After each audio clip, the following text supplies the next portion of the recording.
It's a scorching July afternoon in 1944, deep in the heart of Texas, when a train screeches to a halt outside Camp Hearn. The doors slide open, and 3,000 German prisoners step blinking into the blinding sun, still wearing the same dusty uniforms they had on when the 1st Infantry Division rounded them up in Normandy 5 weeks earlier. They brace for screams, rifle butts, revenge.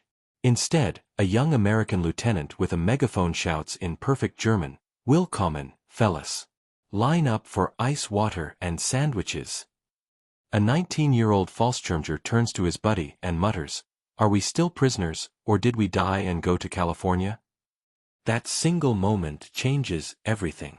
Because what America does next with more than 400,000 German POWs on her soil isn't just humane, it's revolutionary. And the Germans themselves can't believe their eyes. While American boys are still dying on the road to St. Louis, the United States Army quietly launches the biggest, most successful re-education experiment in history, right under barbed wire in places like Aliceville, Alabama, Camp Trinidad, Colorado, and Stark, New Hampshire. The official name sounds boring: the Prisoner of War Special Projects Division. But to the Germans inside those camps, it feels like stepping into another world. A world where the enemy feeds you better than your own generals ever did, hands you books banned by Hitler, and says, "Learn anything you want. No charge." By the end of 1944, the camps swell past capacity. Trains roll in every single day. The numbers stagger the mind. Texas alone holds almost 80,000 prisoners. Kansas has 45,000. Little towns that never saw a foreigner in their lives suddenly have German accents on Main Street when prisoners march out to pick cotton or harvest peaches. Farmers pay the army 80 cents a day per man, the POWs get the money in canteen scrip, and everybody wins. One Georgia farmer writes to his congressman, "These Germans work harder than any crew I ever hired, and they sing while they do it." But it's inside the wire where the real miracle happens. The army decides idle prisoners are dangerous prisoners. So they build schools. Not shabby sheds, real classrooms with blackboards, desks, maps on the walls. They ship in thousands of textbooks. The YMCA donates 20,000 volumes. Harvard, Wisconsin, and Cornell design college-level correspondence courses that prisoners can take for actual credit. And the craziest part? Every single class is voluntary. At Camp Aliceville, 6,000 men sign up for everything from English conversation to advanced trigonometry. American GIs who barely graduated high school find themselves teaching calculus to former Luftwaffe pilots who flew over the English Channel. Sergeant Raymond Miller from Detroit stands in front of 40 German students one morning and says, "Look, I ain't no professor, but I can teach you how to speak like you're from Michigan." 6 months later, half his class sounds like they grew up on 8 Mile Road. The libraries become legendary. Camp Concordia, Kansas boasts 5,000 books, more than most small towns back in Germany. One prisoner, a former university student named Dieter Klein, checks out Goethe, Schiller, and, for the first time in his life, an uncensored copy of the U.S. Constitution. He sits under a cottonwood tree, reading the Bill of Rights, and starts to cry. An American guard walking by asks what's wrong. Dieter looks up and says, "Nothing is wrong, Corporal. For the first time in 10 years, everything is right." Food. Forget the propaganda you heard about prison camps. These men eat the exact same rations as American base troops: real coffee, fresh milk, white bread, beef or pork 5 days a week, and ice cream every Sunday.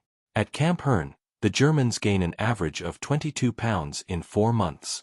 One Africa Corps veteran writes home on his monthly postcard, "Do not send food parcels. Save the stamps. We are embarrassing the fatherland with how fat we are getting." Sports explode.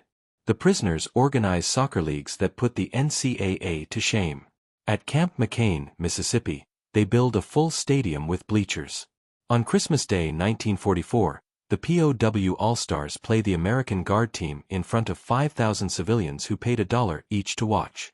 The Germans win 13-10. The American band plays Deutschlandlied first, then the Star-Spangled Banner. Everybody stands. Nobody boos.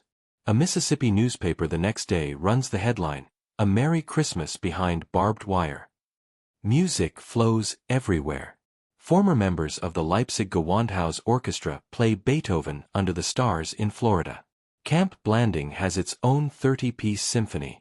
The conductor, once a captain in the Wehrmacht, tells the American camp commander, "Sir, in Germany we played for Goering. Here we play for freedom. The difference is everything."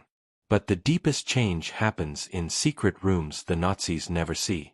The army quietly identifies anti-Nazi prisoners, men who hated Hitler from the beginning, and invites them to closed-door classes taught by German-speaking American scholars and émigrés who fled Berlin in '33. They screen films like Why We Fight, hand out pamphlets on democracy, and simply talk. No pressure, just truth. One of those men, Professor Thomas Mann's own nephew, lectures at Camp Trinidad, Colorado.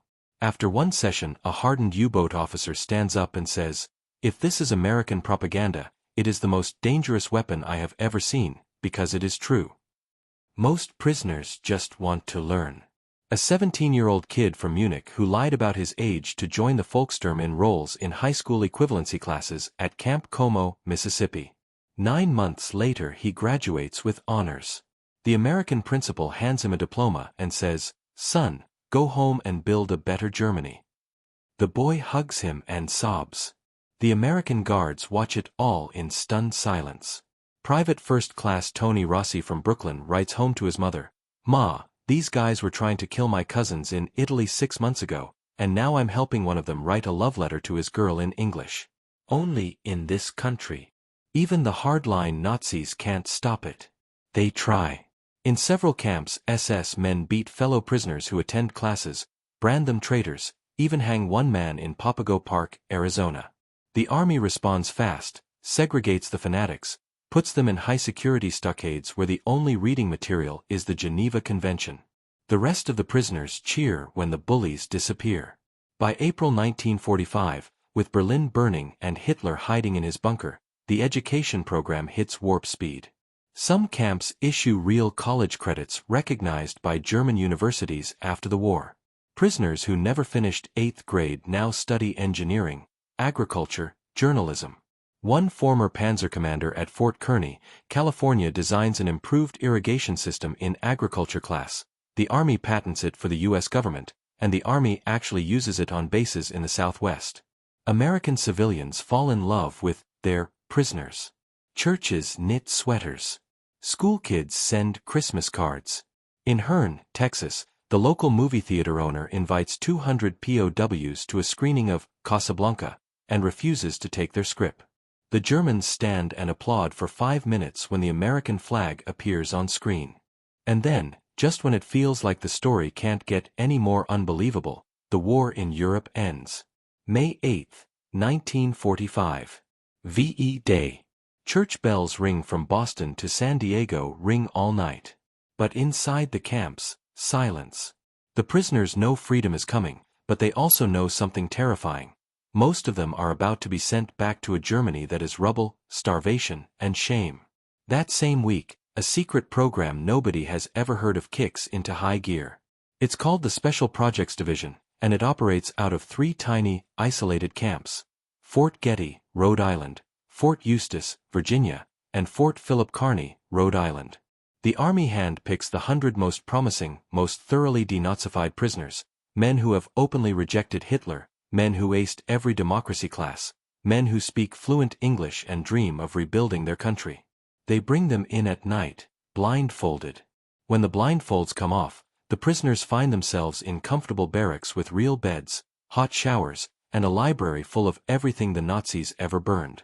An American colonel walks in, pours real coffee, and says, "Gentlemen, the war is over. You're going home, eventually. But first, we're offering 25 of you a full scholarship to any American university you choose. 1 year. No propaganda. No strings. Just learn what a free country really looks like. Then go home and teach it."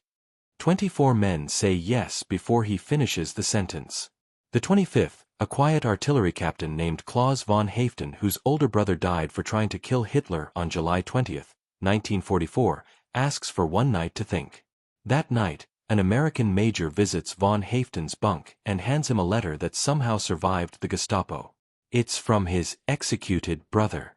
The last line reads, "If the Americans ever offer you a chance to learn what we fought for, take it. Save Germany the only way left, with ideas." Von Haften signs at dawn. 3 days later, the first ship is ready to sail these 25 men to colleges across America: Harvard, Princeton, Wisconsin, Stanford. They pack one small bag each, hearts pounding with hope they haven't felt since 1933. And then, at the absolute last second, a coded cable stamped eyes only arrives at Fort Getty.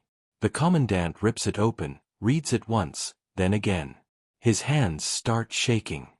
He calls the 25 Germans into the mess hall, locks the doors, and says the words that turn hope into dread. "Men, the entire program has just been cancelled by direct order of the Joint Chiefs. You are to be shipped to Bremerhaven within 72 hours. No university. No year in America. No explanation. And if any of you ever breathes a word about this offer." He can't finish. One of the youngest prisoners, the kid who earned his high school diploma behind barbed wire, stands up and asks in perfect American English, "Sir, why? We did everything you asked."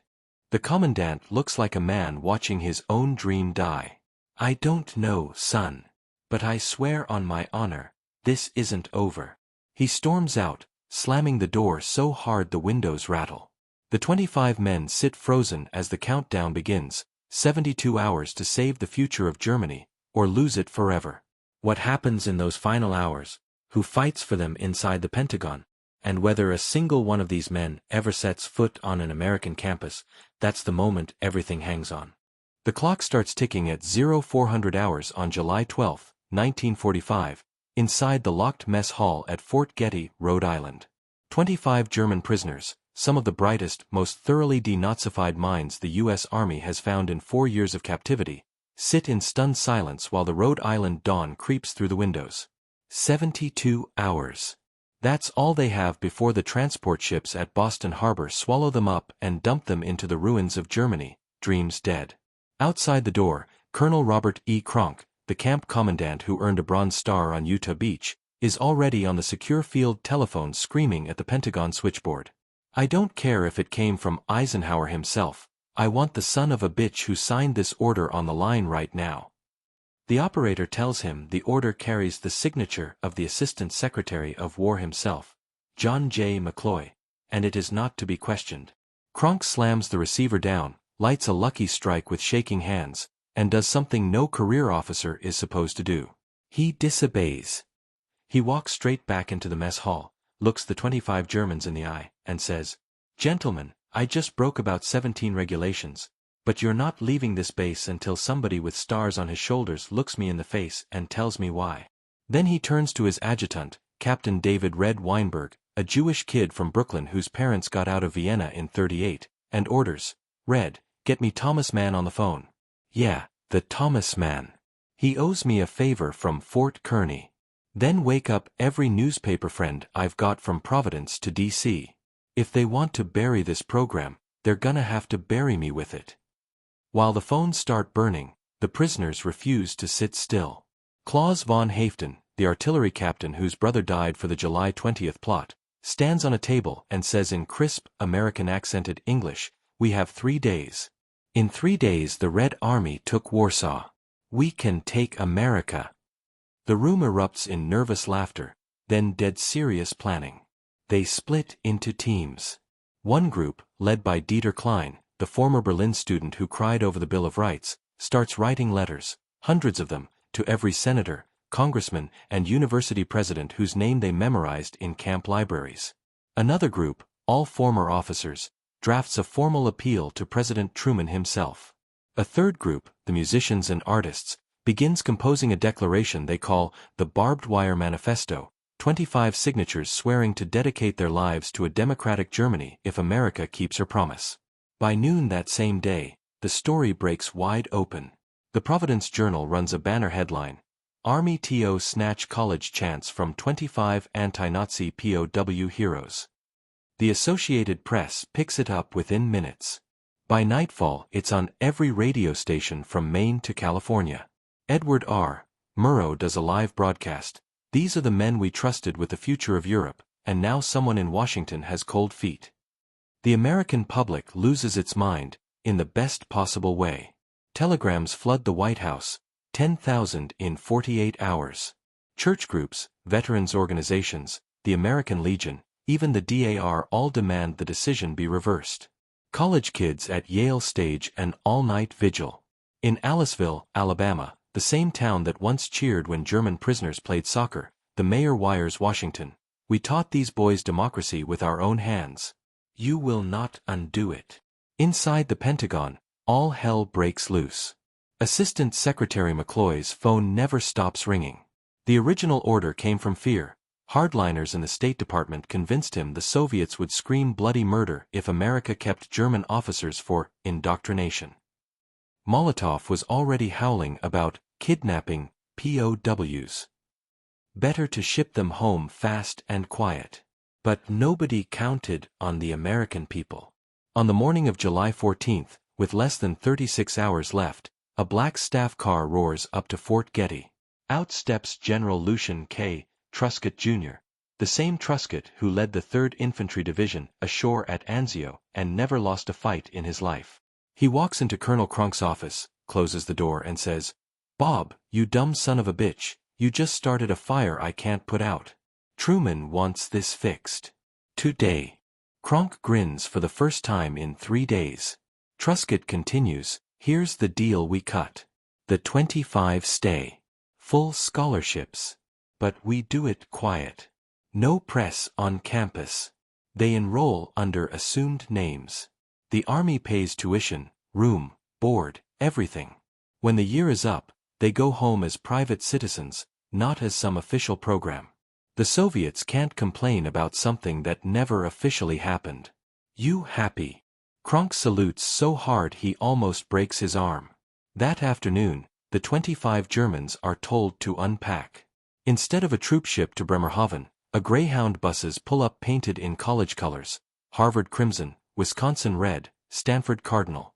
Each man gets a new suitcase, $200 in pocket money, and a handshake from General Truscott himself. Claus von Haften steps forward, comes to attention, and says, "General, on behalf of my country, I swear we will not let you down." Truscott, the toughest man in the European theater, has to clear his throat twice before he answers, "Captain, you already made us proud." September 1945. The 25 scatter to campuses across America. Dieter Klein walks under the elms at Yale for the first time and whispers, "This is what we fought for without knowing it." Claus von Haften registers at the University of Wisconsin, majors in political science, and every Veterans Day lays flowers at the campus war memorial for the American boys who never came home. They graduate in the spring of 1946. Every single one. And when they finally sail for home in June, they carry footlockers stuffed with books, diplomas, and something nobody can see, the quiet certainty that ideas beat tanks. Years later, in the new Federal Republic of Germany, a generation of judges, mayors, professors, and even the first post-war foreign minister will trace their belief in democracy to classrooms ringed by barbed wire in places like Aliceville and Herne and Trinidad. One of them, Claus von Haften, will stand in the Bundestag in 1963 and tell the world, "America did not defeat us. But she also saved us, one prisoner, one book, one handshake at a time." And back in Texas, an old retired sergeant named Raymond Miller will be watching on television, grinning ear to ear, muttering to his wife, "Told you those Krauts were pretty good kids once you got 'em speaking Michigan English." That, America, is how you win the peace. Thank you for watching. If this story moved you even half as much as it moves me every time I tell it, hit that like button, drop a comment with your favorite moment, and subscribe so you never miss the next one. Because the men of the greatest generation didn't just win a war. They showed the world what winning really looks like. See you in the next fight for freedom.